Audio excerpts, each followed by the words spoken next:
Hey, this is Alexa Peterson with the Hitting Vault. I'm going to be doing a swing analysis on Robinson Canó. This is from just the other day, and although it's not a home run swing, I think there's some stuff that you can learn from this little bloop single, basically, that he hit. So we're going to go through his swing. One of the good things that I like about his starting stance is that he does a really good job at having some pre-pitch movement. If you watch his hands, he looks very nice and relaxed. And his barrel works up and down. It's important to have a little bit, some kind of pre-pitch movement to help you just get on time of when your load is supposed to start versus starting stagnant, no movement, being stiff in that position. So you can see right here his barrel works up and down. Pitcher goes and separates. His barrel starts working up. He actually drops his barrel really quickly, and then he brings it back up again when he gets to his peak load and starts going forward a little bit. See, his barrel starts working vertical. Right there, front shoulder's working down, back shoulder's working up. I like how he also has, he loads into his back hip without going way outside his back foot. So you can see this kind of internal hip rotation here.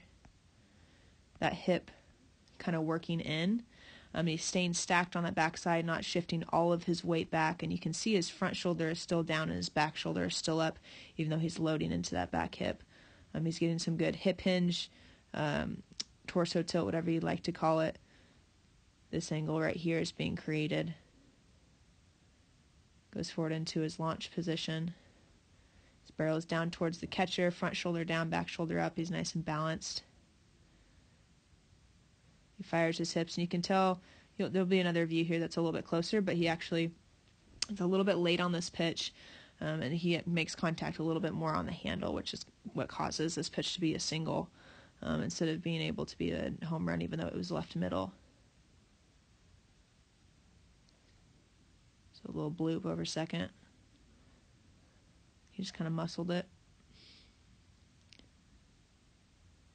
Let's go ahead and see a little bit closer. Starting to go forward. Look at those hips starting to turn.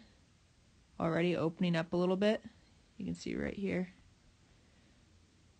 Hips starting to turn. Getting to that good launch position right there. Hip hinge, knob to the catcher, eyes looking out towards the ball.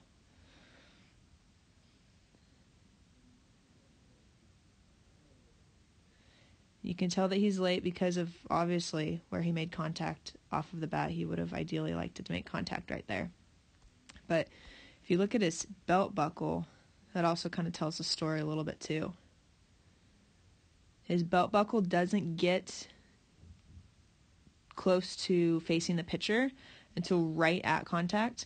And what we'd like is to have your hips firing, and when you're on time, your belt buckle actually will be closer facing towards the pitcher before contact, when your barrel is still back here a little bit more.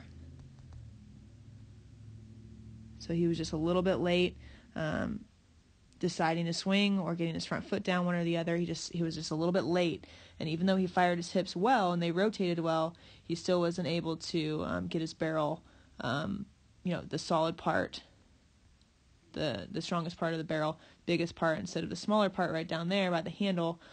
He wasn't able to get that barreled up well. His approach to it, his shoulder angle, shoulder tilt, all of that was good. He was just late on his timing. It's a good view too. You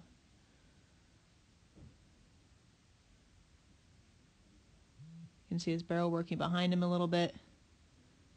Right there. Just a little bit late getting to contact point. He still does a good job at rotating his hips. Barrel working back here, getting on plane, but he's just too late on his timing.